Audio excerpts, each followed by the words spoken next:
Mensagem do dia. Algumas pessoas pensam que certos dias são mais importantes do que outros, enquanto que outras pessoas pensam que todos os dias são iguais.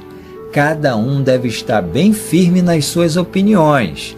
Quem dá mais valor a certo dia faz isso para honrar o Senhor. E também quem come de tudo faz isso para honrar o Senhor, pois agradece a Deus o alimento. E quem evita comer certas coisas faz isso para honrar o Senhor e dá graças a Deus. Romanos capítulo 14, versículos 5 e 6. Leia hoje o capítulo 14 de Romanos.